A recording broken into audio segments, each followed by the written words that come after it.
Welcome to New Game Plus. You're listening to a retro gaming podcast where three guys spend 7 days playing one old game and then we talk about it. My name's Dustin. My name's Kenny. I'm back, baby. And this is Elements. Elements, for those of you that do not know, is our monthly bonus episode brought to you by our Burger King.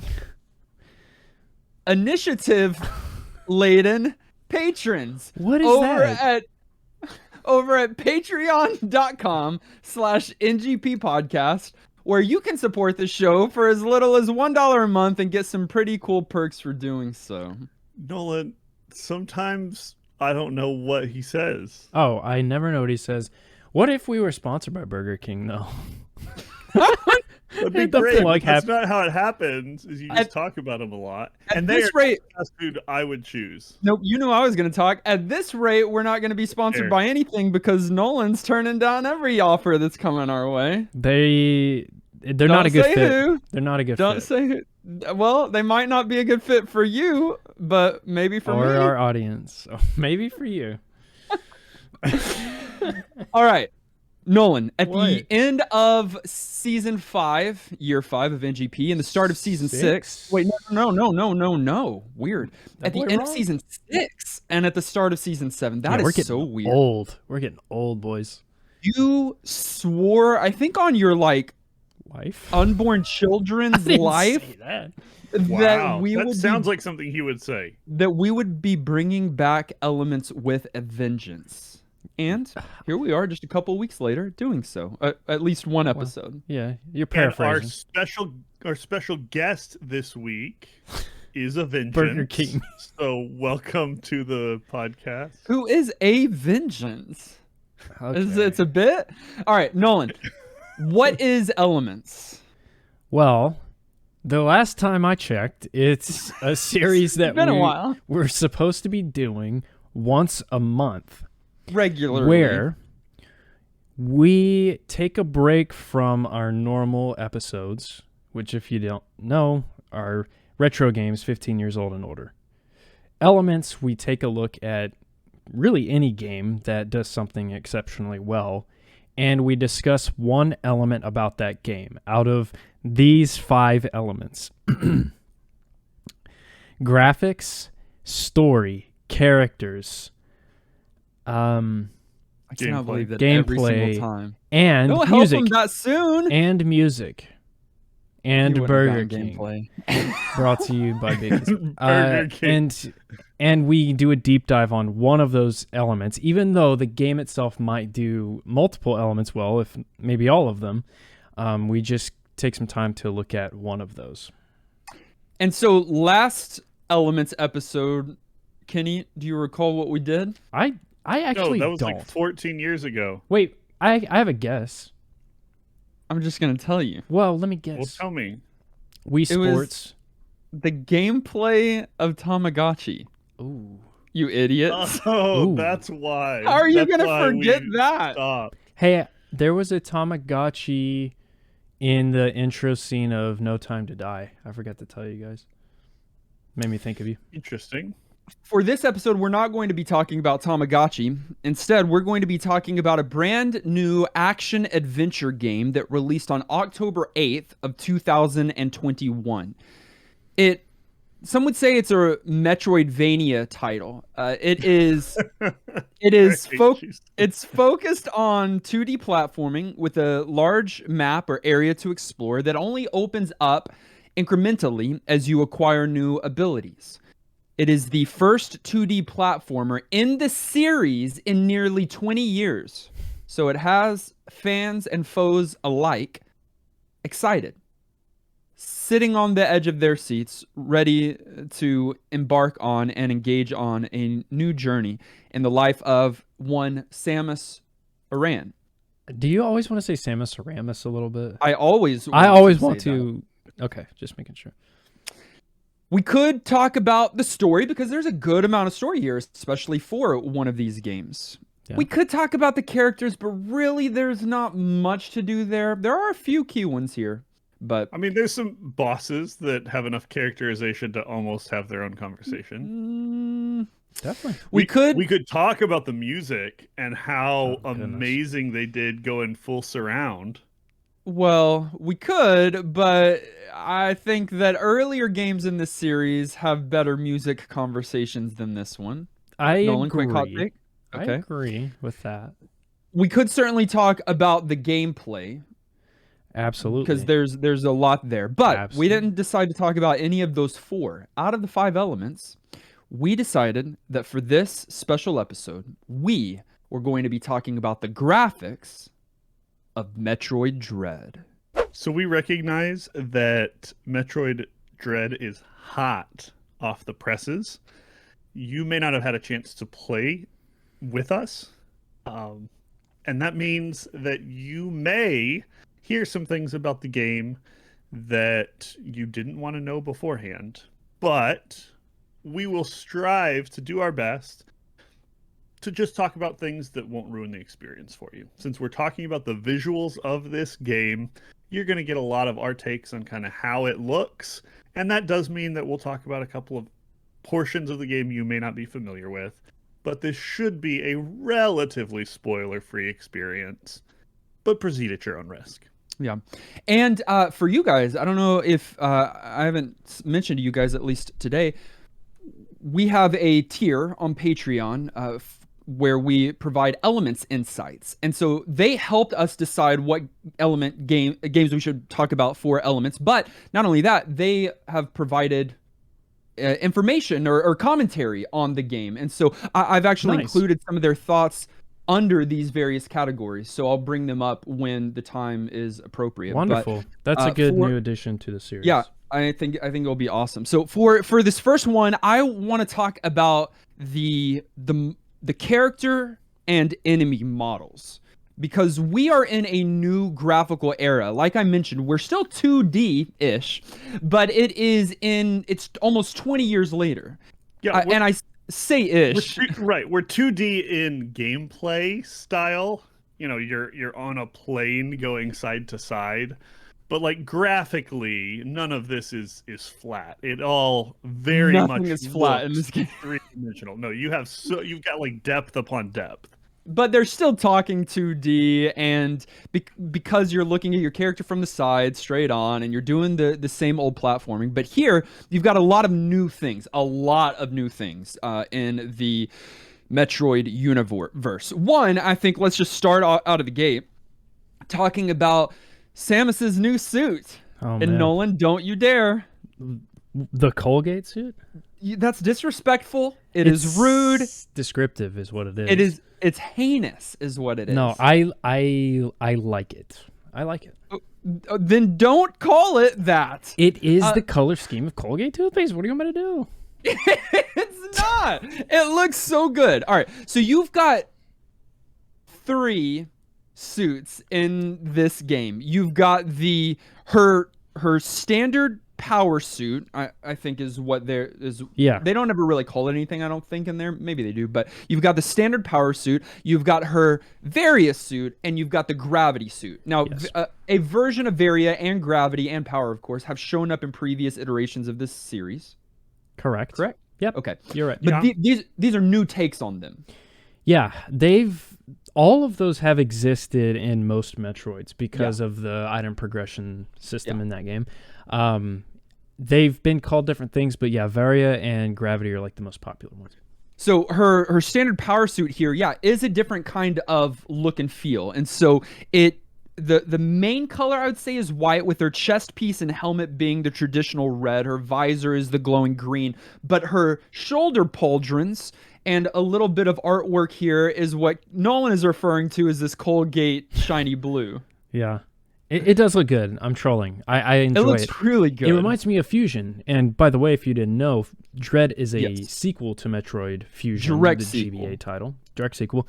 And in that game, her power suit or the starting suit is like a bluish as well. And so it gives me, it's different, but it gives me some of that from Fusion. It is a callback for sure, but it is very different. And the Fusion one was all because like that was part of the parasite that was taken over her, Yeah, right? That yeah. blue. And you can see like so- it's like muscly now. It's like part It of is her. It is a nod too. But then you've got the Various suit, which has golden filigree. I don't know if I've said filigree on our podcast before. I've never heard that You word.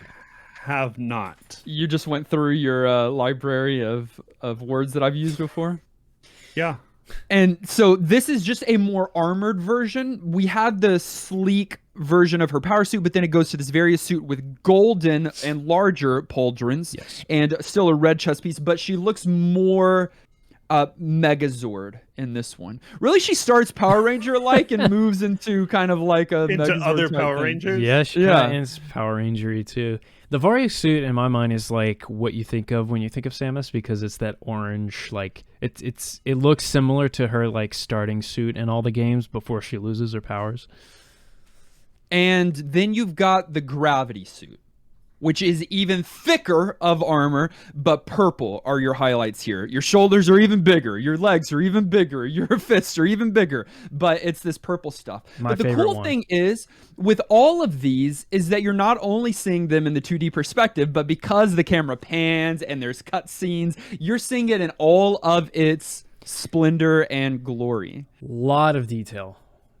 It's also kind of fun now that the cat's out of the bag. Everybody knows who Samus is. Yeah. And the whole, early on, like it's this hero, and then, she takes off the helmet at the end, and you're like, oh, it's a girl. Like those days are gone now. Everyone knows it. And so they can do some things where, as before, I mean, partly like visuals, but they'll like come close to her suit, and it'll be like transparent right on the face, and you can see it and Yeah, actually see some like it's- expression that she's yeah. got. Yeah. Where normally you just get this flat suit, and it just adds so much like extra characterization. It's good. Great. Yeah, I love that. Brojim actually said it's especially impressive, or what was especially impressive was when I noticed during an Emmy cutscene, which we'll talk about, that Samus's Varia armor has a front part on the boot that hinges out when she kneels to Yes. allow the ankle to move naturally. Yes. Why do that? The suit already looks fantastic, but this just gives it a boost over the top of cool. I noticed that too, like recently. really? Yeah, I was doing that speed run, and I was like, when she bends down to like get the power, I was like, oh, Yeah. that's nice. Your favorite Details is like that are amazing. your favorite suit, Nolan. You said is the Gravity suit. Mine easily. is the Varia suit. Easily, when I got that, it's just it's just so good. Yeah. Kenny, do you have a preference over those three? I'm probably in your camp. I like the look of the hot Yeah. suit. Of The hot suit. nice, they're It's all the hot hot suits, suit. bro. Double They're on. all hot suits. I do want to talk about the enemy models of the Emmy robots. Yes. There Oh. are certain stations that are that you have to escape through. It's a big part of the gameplay here. We won't talk about the gameplay, but you do have these robots that are coming after Samus, that are really prowling, searching for you, and then will attack with a vengeance. And if they catch you, 99% chance you're a goner. Okay, so Unless you're me. but the way that they are designed, Yeah. they look like panthers in my mind, Ooh, as they're crawling around, prowling around again with their laser beam searching, and you know it's a different room because the visuals have dulled or changed. Maybe a filter comes over the screen, and so you've just got these. But the Emmy robots, by the time I get to the 6th or 7th one, I'm a lot less chill with them. But at the beginning, I was very scared. I think the way that they design these robots really creates that dread that they were going for in this game. Yes. And again, thinking back to Fusion, you had the SAX was like the imminent threat, like following you around, which created that fear. And with the Emmys, their animation alone, like you're saying, the way they prowl around, it's unsettling. And you just don't, it's like you do not want to get close to them. You get like, I don't know, it's just gross. It's real weird, like alien looking, but they also Yes. pull off the robot thing super well. It made me think, and this is kind of sad that it made me think of it, but it made me think of those like Boston Dynamics robots Oh, yeah. that are like Those are like scary walking too. around and actually, the whole thing. Yeah, those are not And we okay. just got news the last couple of weeks, and now there's one of them that's got a gun attached to it. Like we basically have Emmys in real You life. can't just drop There's a that? gun What? on it? Yeah, I thought you were Why? gonna say- they're I thought- selling a four-legged gun robot now. I thought Okay. you were gonna say we just got news last week that one got away and we're unable to find it. It escaped. Real life That- enemies. I'm sure that that's will- happened too. That will be news within the coming years that a robot is going to escape. That is terrifying, and That's I don't want to scary. talk about it. Not okay. One last thing here with the character enemy model or enemy models, and we could talk about it for a long time, but I want to go to the bosses just a little bit because all the bosses are these epic, monstrous things that you're fighting. They always have been in the series, but it's really cool to see a refreshed vision of a couple of old school bosses from previous games. There's a few bosses that show up in a lot of the Metroid games, and in this one we get a couple of them again, but they are redesigned, refreshed, as terrifying as ever, but it was really cool to see. One in particular is Kraid, and he's this massive green Nasty. chub, Chub. with a belly button infection. Yes. And but this time he's like locked up. Yeah. Whatever is on That this planet has him locked up, kind of in, like, they're running tests on him, or like he's their pet, or something disturbing like that. Yeah. So, but the way that they imagine him, because he really is like 4 or 5, 6 stories high, and to fight him, you have Yeah. to. You're just fighting the lower portion of him at first, and you have to get up high to be able to get to his face. I love that It's he doesn't insane. fit on this, and he never has. He never has fit on one screen.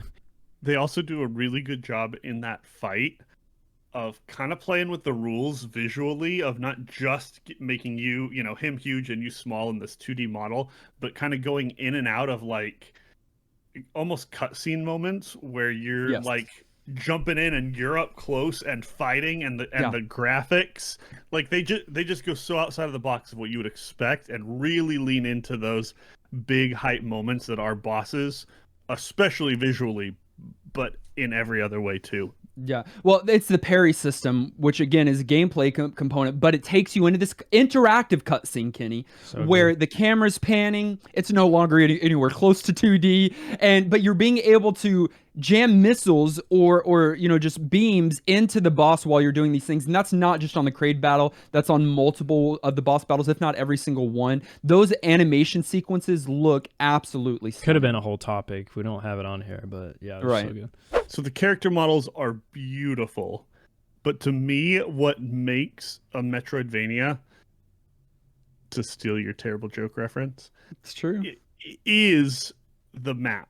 Like the game is the map. That's how this works. Like that's what it literally, like, without the gameplay style and the stuff hidden and everything, it wouldn't be the kind of game that it is. And since we're not going too hard into talking about gameplay elements, I want to talk about how this map is brought to life visually, because they do that a whole bunch of different ways. And one of the ways that they do that is by being really on point on their theme game. Video games are like birthday parties. No. They have to have a theme. It's a universal rule. It's acknowledged. It's known. And it's easy, though. It's so easy to go trite or to have atmosphere, but like with just a single note, where like, now we're in a forest, and there's no actual like depth or characterization to the way they do themes. But in Dread, man, it's not a single note. This thing's a symphony. Each world feels unique, but it feels like its own unique place that's not like anywhere else. It feels unique to this series and to this world, and it feels cohesive and ties your gameplay in with your visuals as well.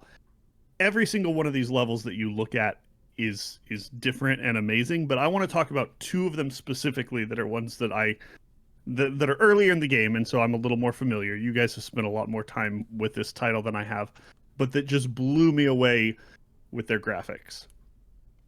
First, and I may butcher the names of these worlds. Well, I'll just do them in order. I was going to do them the opposite. First, let's talk about Dairon. Dairon. Level Dairon. 3.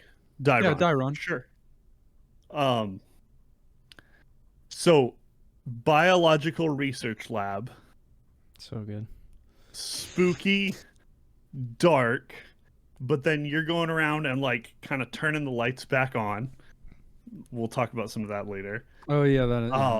And there's this fusion of biological stuff going on, but also all this sort of world and spacecrafty science that's got it hidden that just felt so good to me. Your enemies are a little bit more alive.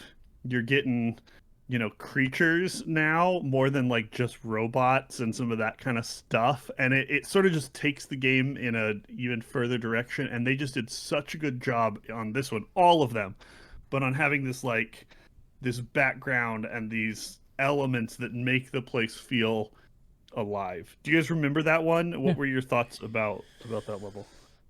I like that one because of the same reasons, because you are trying to get back to your ship in this game, and when you get there, you again, it adds to the dread of what is this that I'm looking at in this area, and you start asking yourself some questions of like what might happen to Samus, and it's just, yeah, I think that one's great. My favorite one is we already.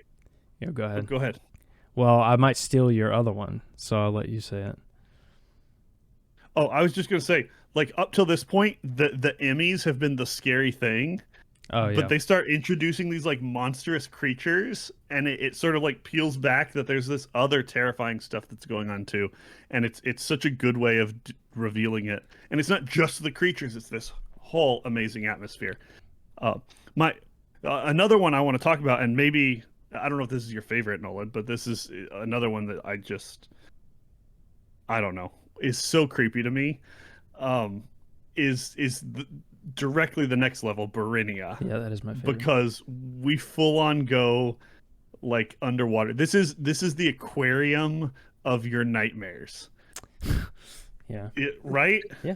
It's the underwater stage. You've got that on a lot of video games, but and this one has a difficulty because as Samus, you're moving poorly underwater, at least for a little while. And so that's added dread. But I think it's got this complex, and a lot of water stages actually do this, but it's got this complex beauty and dread at the same time. Because absolutely, with underwater, you could go like, I guess scary dark, but they go beautifully eerie is kind of what they go with. And so though there's some of those moments where it is darker and you see like a big creature swimming in the background and you're like, oh man, this is crazy. Yes. And then there's moments where you're almost swimming through like a reef and stuff is biological and glowing and moving around, and the whole thing feels alive. It doesn't feel like you're just on a level in a spacecraft.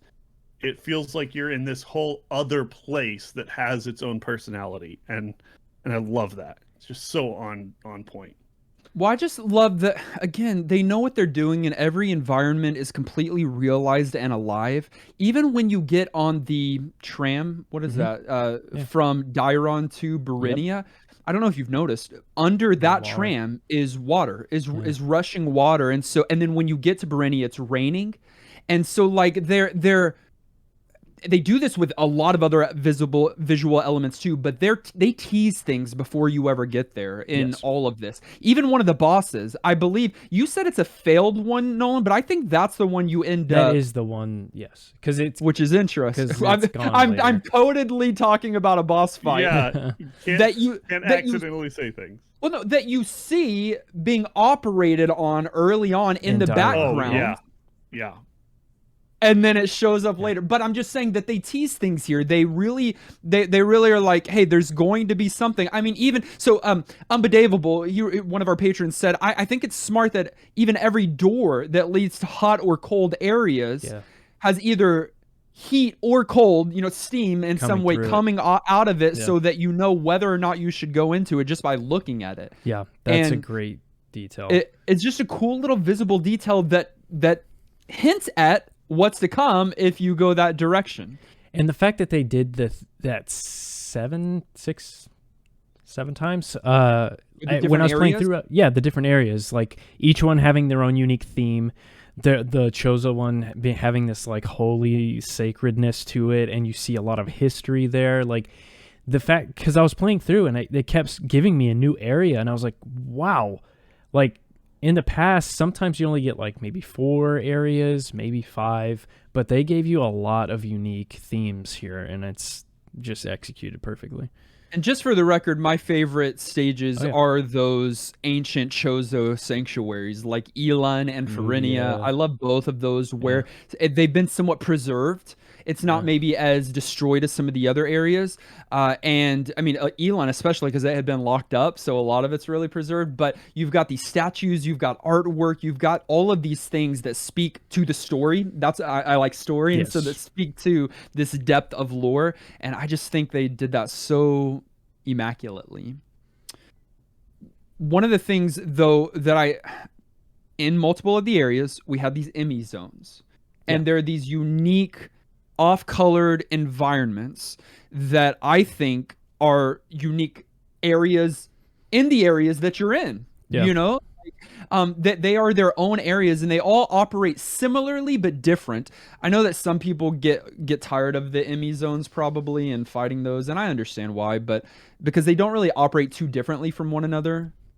But Clint, one of our patrons, actually wrote in and said, Dread utilizes graphics to the best potential, subconsciously stunning the player to equate the black and white Emmy zones with a special sense of helplessness and fear, causing most players to stutter before entering one of those areas, and usually do another check just to make sure they can't progress in any other direction first. Yeah, the Dark Souls veiled doors. Oh, yeah, that is what it is. It's like, if you It go reminded through me of here, those. you're gonna die. Yeah, it's danger. It means danger, and Clint's right. I think that's so. I could see someone saying they're repetitive, but they're functional, and I just think it's great. I think it's great. The cool thing with all of the unique area themes is that they've been able to perfectly marry this beauty and this mystery with this. We said it, and it's somewhat tongue-in-cheek, but they aptly named this game this beauty with this dread. And the way you're navigating through these different areas is with something that is in every Metroid game and is very important in all Metroid games, but it's done particularly well in this one, and that is the intuitively drawn map that they hand the player. So we've had maps in Metroid. It like I said, in any Metroidvania game where you're needing to like do backtracking, that's like a core element of the gameplay. To go back to these areas and to just try and figure out where you're actually going, you're going to be referencing it a lot.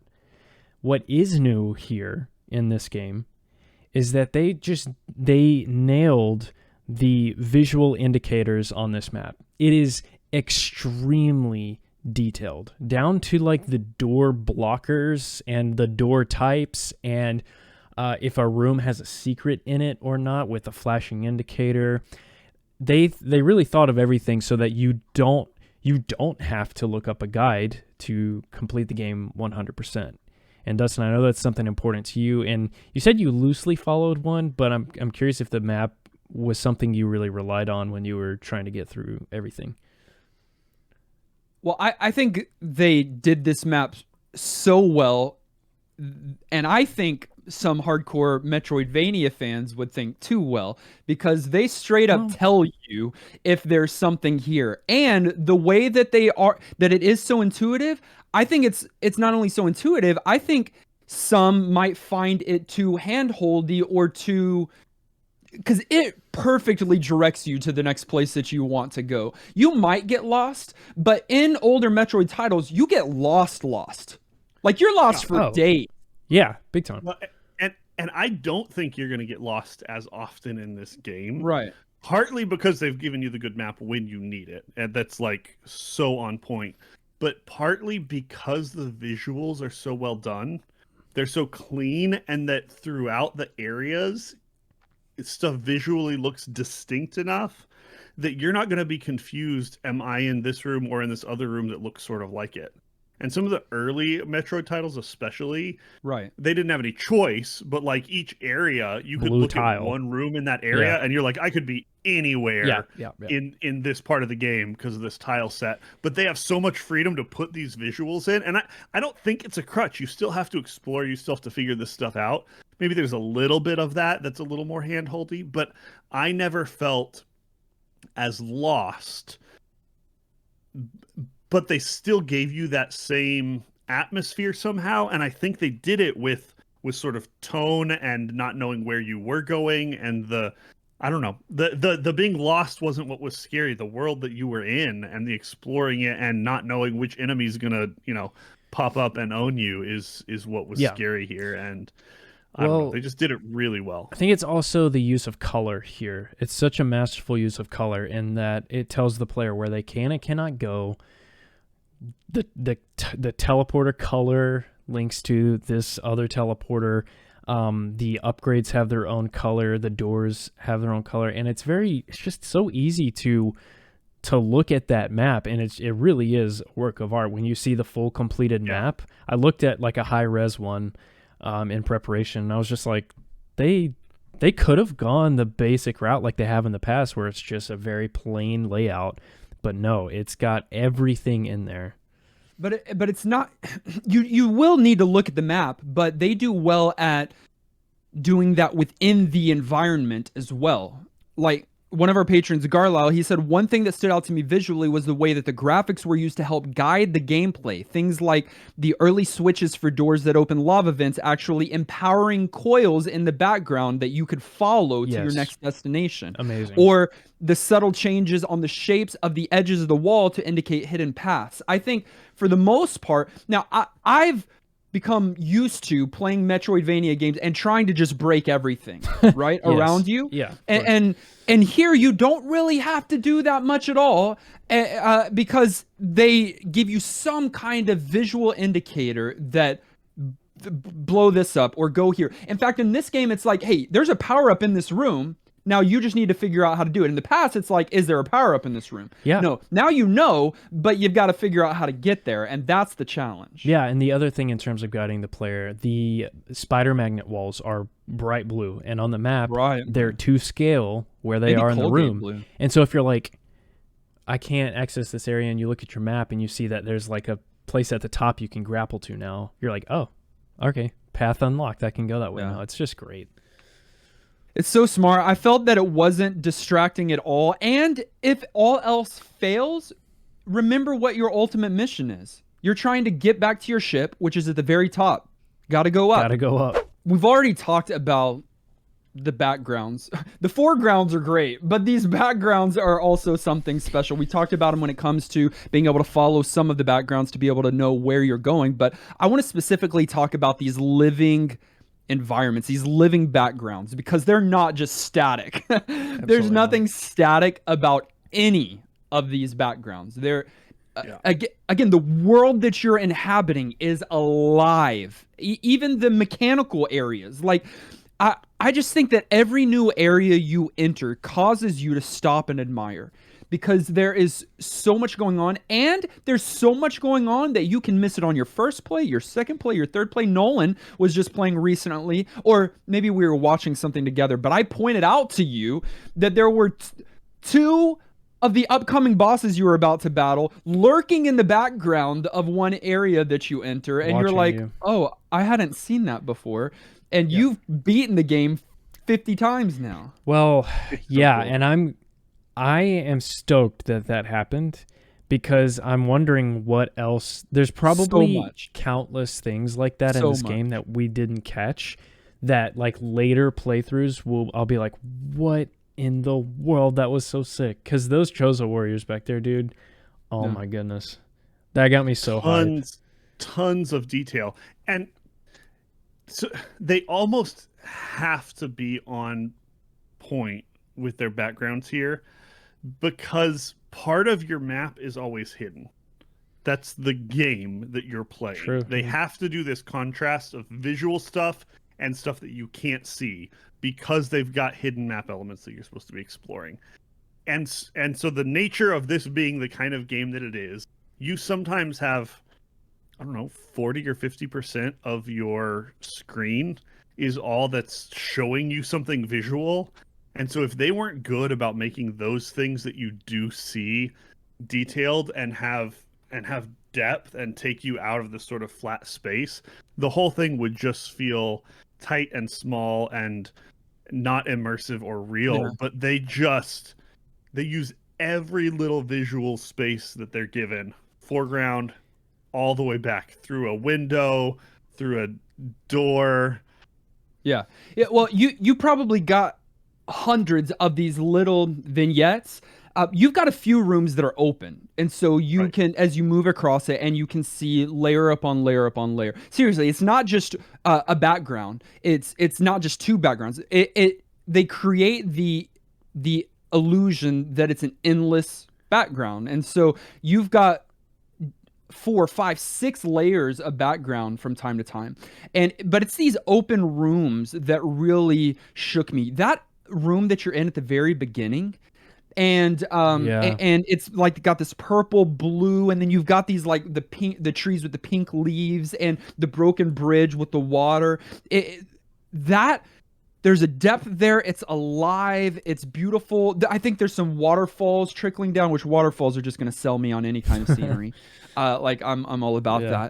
that. And then as soon as you're moving to the next area, you've got these, I guess, animals that are native to the planet that are lurking on you, and Yeah, you scare them, and they skitter away. Like I think it's they a don't nod have to to the do animals that. in Super Metroid and Yeah. Get Goran. Yeah. Yeah, they don't have to do that, but they No. do. And it's They small do. details like that too. It's not only like big foreshadowing moments like some of the bosses, Right. but just smaller things like you hit a switch to make elevator start working for the spider magnets. They could have just done those blue parts going up and down, but no, it's this giant arm, this machinery that starts in the background, like it turns back on and it gets to work, and you're just like, man, this world is actually alive, and it's just, and you're like waking it up in some regards, like it feels Yeah. like it's been asleep, and so you're just like building on that because the backgrounds just keep shocking you. We spoke about the underwater area in Barinia earlier, but that's one of gosh, the it's the prettiest best. areas with living backgrounds, man. I mean, because you've got all Gorgeous. sorts of fish, sharks, massive creatures in the distance that are like swimming by, and you're not fighting these things. They're not immediate threats, but they, again, it's world building. That's what it is. It's Yeah. world building. Atmosphere. It's telling you the story through Exactly. your eyes. It's Exactly. everything that you should be doing with your visuals to add depth to a game like this, where you don't have to lean on other stuff. Yeah, so good. There is another key area, and it's really a callback, I guess, to maybe Super Metroid, because I remember an area there. But you remember some of the area? There's I think 2 places in Super Metroid where really there's this long glass tube that you just run through a few times. Yeah. Eventually, you break it, and you're able to go up and down. Well, there's one relatively early on here that you run across a full screen. The It's camera insane. pans out, and there's lava, just filling and pouring from like this beacon from the Yeah. top to the bottom or something like that, and you haven't gone into a lava area yet, so it is a little preemptive, but it's just showing you again this living, breathing world, and it's how the camera pulls out your small glass tube and all of the lava. It's just And that's character. the magma, that the flow of magma, those valves you keep turning like right after them. powers- That's yeah. the same stuff, and so it just ties it all together nicely.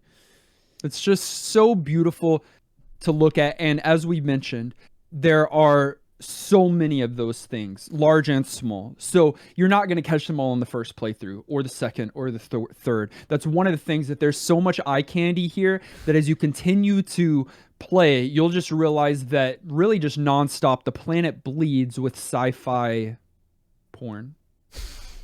I don't know.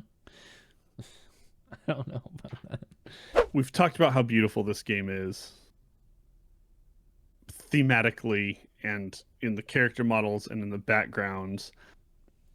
Let's talk about what they do to punch it up to like 11, because this game, yeah, like it looks so good. Not everyone loves the style of this game. Let's just say that visually. Yeah, they do. I'm a huge fan. There's, obviously this is a taste thing, but this is a very, very stylized look. And one of the places they lean into that most heavily on really making things kind of over the top is in how they do their lighting. They are extreme with what they do on lighting, and they do it to add atmosphere to the game. Already we've talked about all this other stuff they do to add atmosphere, the backgrounds, everything else, but they do not play around on the lighting. Everything has shadows. Every window like glows. Every biological creature has some kind of element to them that's alive and glowing. Your armor lights up, and your man, it's endless how well they use light. And so I want to talk for just a minute about that piece of this game, the lighting and how they do that to build atmosphere. Go ahead. I love and appreciate part of the I love and appreciate almost everything here graphically, but I think it's funny because if we really are, and I don't really like, we're going up to the ship, so I imagine we're down in the planet and we're coming up, but we've got just as many light beams coming down to the very bottom of Ataria as we do to the very top of whatever some of the top areas are, which it doesn't make sense, but it's completely fine, and I think it's beautiful. No, they justify it though. Like I feel like they usually do. There's tons of places you see light early, but if you see light, it's coming from a light source that makes sense. And yes, it seems maybe there's some exceptions there, but generally speaking, I felt like they sold it. I already said they were pretty heavy-handed with it, but I think that's the style they were going for, and I don't think it's bad. We already talked about how limited your palette is on some of these screens, so the stuff you do have needs to look alive, and they do such a good job of keeping your focus where they want it to be by what they light and what they don't like. It's like it's a pleasant thing to look at, but it's also practical for this whole sort of map style. And just they do that so well. Yeah, there's one area that's like super notable for me when it comes to this lighting aspect, and I think we briefly mentioned it, but there are two areas in the game where the power is out, and it's your job to go and find the switch to turn it back on. And in those areas alone, the fact that they can do a lights out level and you still can intuitively navigate it with Samus's pauldrons. There are bright green lights there on our hands and on our feet.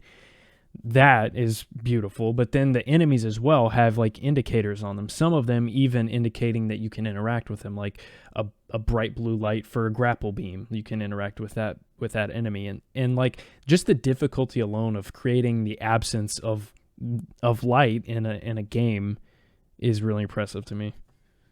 Yeah, and earlier on in this particular arc of the conversation, I had mentioned the lights coming down way low. I that's not where my suspension of disbelief breaks. Please don't misunderstand me. I'm not like, you know what? I'm cool with us fighting the belly button of a big monster, but when it comes to this lighting, I'm not. I'm just because I love that, like the rays of light that's filtering through some of the caverns of Ataria, or some of the like. It's beautiful, and it does. What is super cool is that it starts off relatively gray and gritty and dark, but as you get closer to the surface, you get to Gavora, which is a lot more lush, forest, lush, and light. And as you get higher and higher, the dread's still there, I believe you me, but the lighting is increasing and intensifying. Some less from the like mechanical nature of the environments, but more of like you're getting to the surface of this planet. It's really cool how they evolve the light as you ascend. They do. It ties in with the world really well. And when you do ascend in the elevators, there's this cutscene that plays where Samus is like standing, and there are rays of light that just like go across we already talked about how awesome her armor is. Like that kind of stuff is like I love when they go that far with the detail here. And lighting has always been a thing with Metroid, and the fact that they pulled it off on like the pixel art ones is crazy. But and this one, it just felt like they mastered it. It felt like they were just like used to it. absolutely mastered it. They kept all the lighting dynamic, where like it wasn't just static; it's changing and interacting with the stuff that happens in its environment. They're making it part of the world. The first moment I walked to a light and there was a bunch of bugs like in the beam of the light, like they were attracted to it, that not only showed off that element but also tied in with the world. I was just completely mind-blowing. And they do that. They put dust in the air so you can see those beams. They put fog along the ground so that you get a shadow that's a lot more visual than it would have been.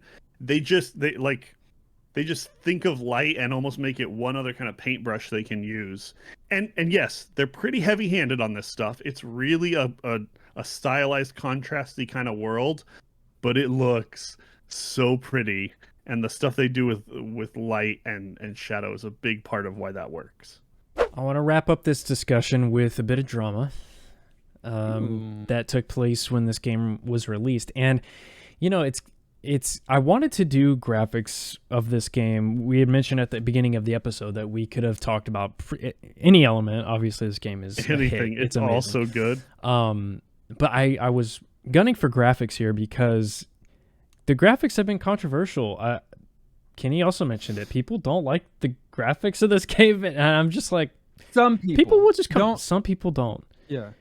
But I mean, and so many do. But I'm like, we can't be happy. Like, come on, you got to find something wrong. So there was that, but also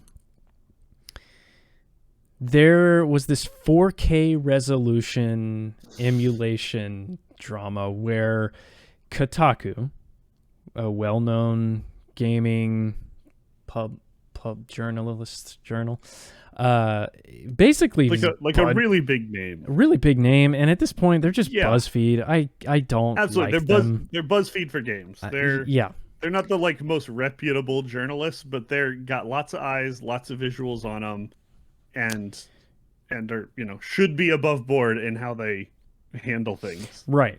So basically, I think the day after the game was launched on Switch, they released an article talking about the 4K capabilities of Metroid Dread that you can unlock or experience on your PC with a high-powered graphics card using emulation, which I think they were talking about the Yuzu emulator. That's like the big Switch one that's like open source and it works. Now, whatever your take on emulation is, that's fine. I don't care.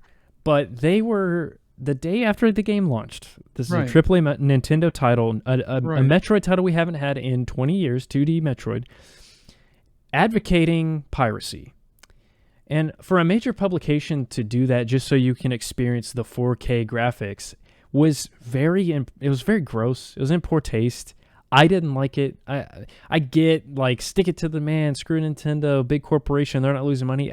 But okay, you know, they hired a development team to make this game, and they need to get paid. It's just gross. Yeah, it's an ethics thing. And again, like, we could have a different conversation about emulation at large and the preservation of older video games and the ability to play games that you wouldn't otherwise be able to play, not just because you're poor or because you don't have because you don't want to support a company. But we're talking about brand new games on brand new hardware. Like, it's one thing to do it, which I think, you know, I wouldn't do ethics-wise, but then it's another thing to be a professional company that talks about reviews, promotes all games and all of this, and to be the one that is promoting it.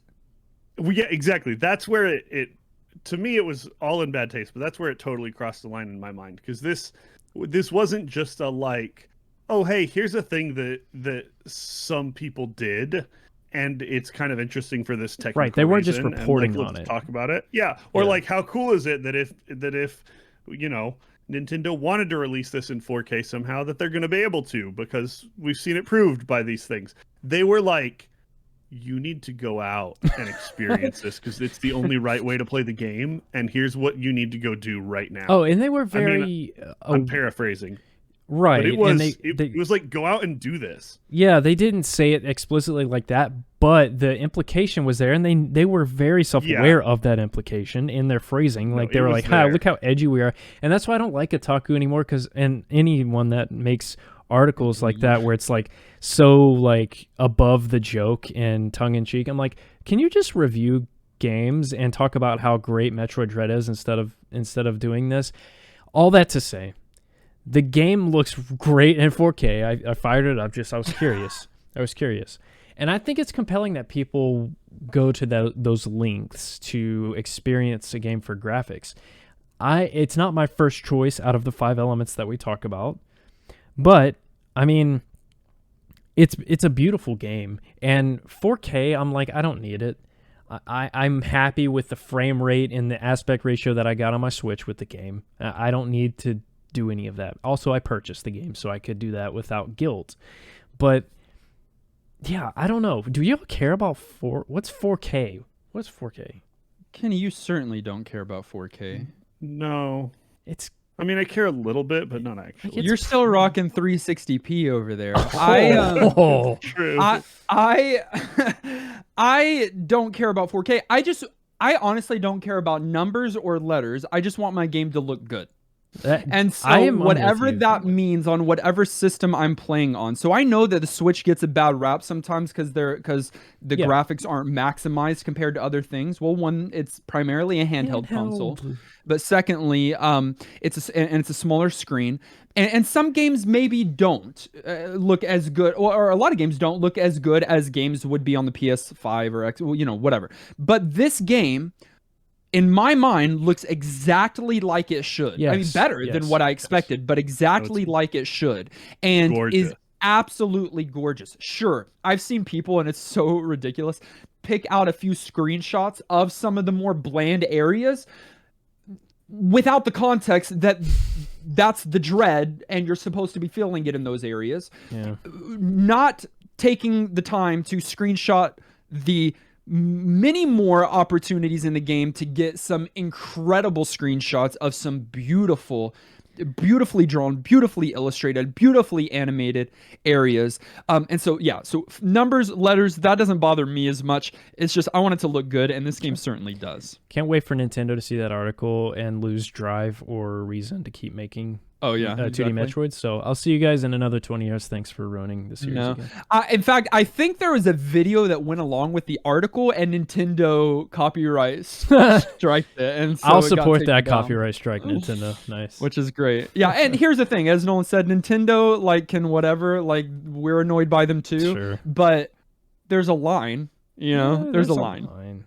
Well, that is the graphics of Metroid Dread. Hopefully, this inspired you to play the game if you haven't yet. And if you have played it, maybe this has inspired you to go again and examine all of the illustrious beauty that is within Metroid Dread. It's certainly worth playing or watching if that's your kind of thing. It's a gorgeous game. You can join us in our Discord server. We are very active there, and we would love for you to be a part of our community. You can go to ngppodcast.com and click Join Us in Discord to join. You can also join the ranks of folks who are the reason that these Elements episodes now once again exist. Like our large and ever-growing core supporters that we call producers. Including the following people: Marley and Anthony, Anton and Austin, Ben, Bethany, Fox, Brunt, Carrie, Captain Protein, Dan the Man, DB Muppet, Francesca, hi, I'm Josh, Joey, Jordan, Justin, Corey, Lorelai, Matthew, Maximum, Mr. Lattes, Not Well Secret, Duck of Evermore, Shauna, Thomas, Unbedevable, Wardonis, William, and Zion. And also a huge thank you to our director level supporters who go way above and beyond. You guys are as pretty in our eyes as the graphics of Metroid Dread.